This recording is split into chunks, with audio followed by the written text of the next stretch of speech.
All right, cool. What's your name? How old are you? And where are you originally from? My name is Domingo.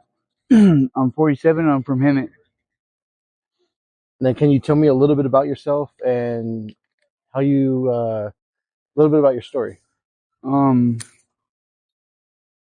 yeah, I've been on the street since I was 11. Um, Started running with a gang. Uh, when I was like 12, I think it was 12, 13.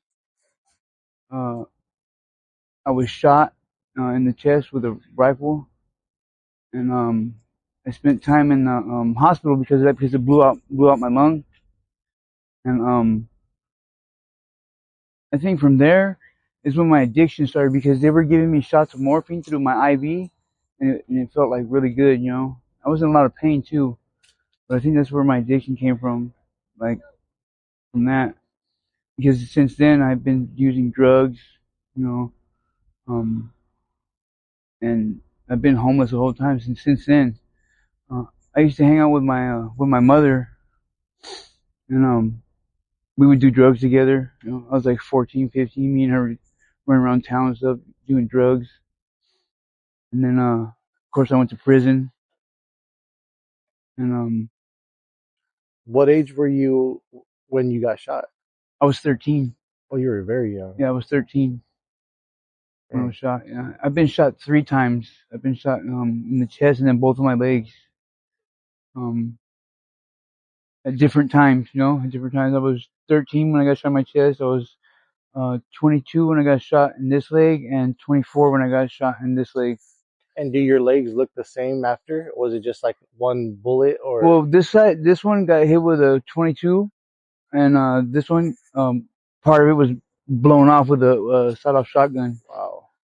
Yeah, and then because I've been poisoned, stabbed, beat with baseball bats and stuff, and you know, and all behind my addiction too is just, you know, because doing stupid things to get money, to get my, you know, to get my fix. And you said you were homeless, but is your current living situation homeless right now? Yes, it is. And then what are some of the biggest challenges you face while being out here? Um, my biggest challenge right now is just to stop. You know, 'cause and it's so hard because um I need a medical detox, because a couple of times I've been arrested and gone, you know, to get a site release, but I was in there for too long without the drug, and I started throwing up and stuff like that, and they sent me to the hospital.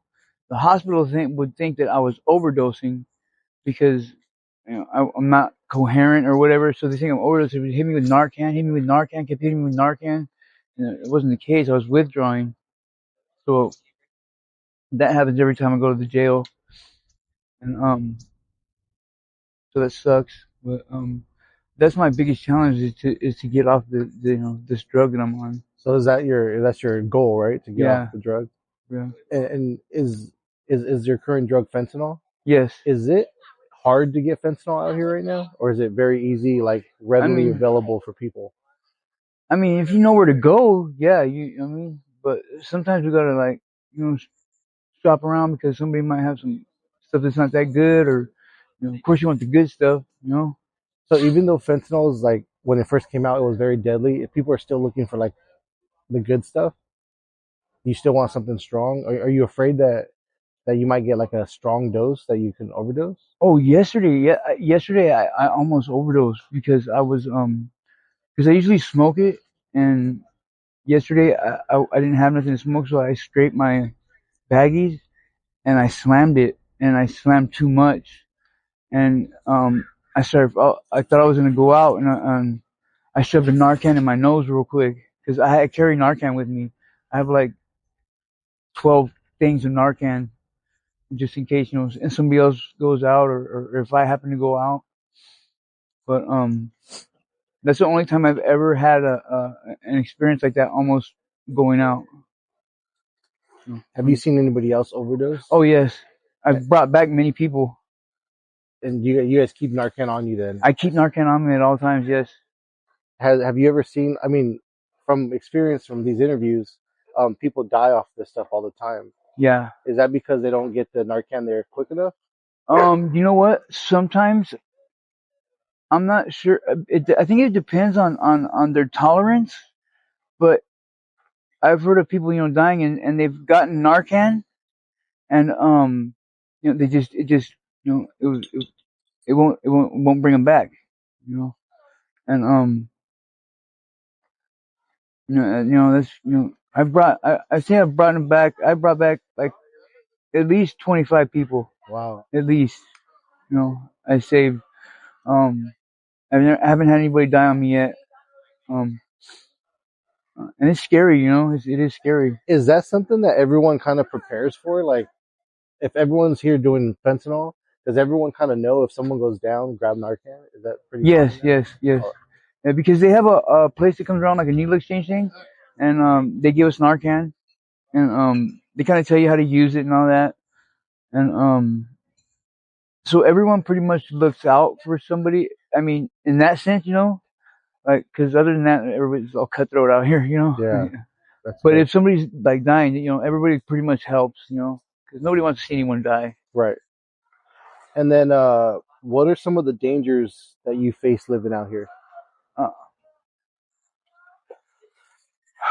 I would say, somebody just trying to rob me for my stuff, Um,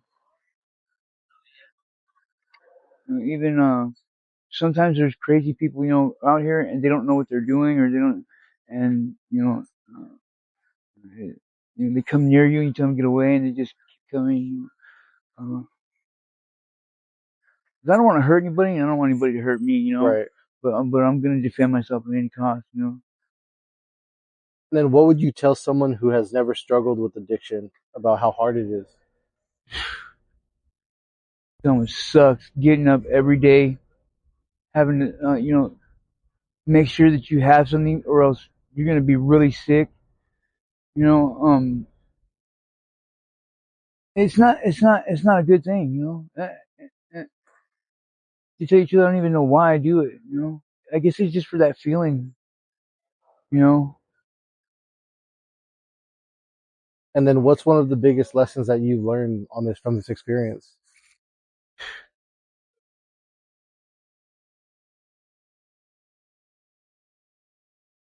to see, not to take life for granted.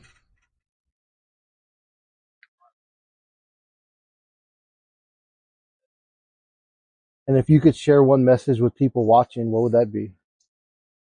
Stay off drugs.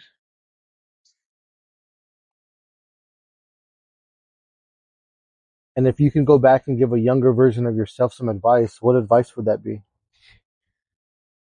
Stay off drugs. Stay away from gangs, and be there for your kids. And you're okay with us using this on social media to spread Yes. awareness? Yeah.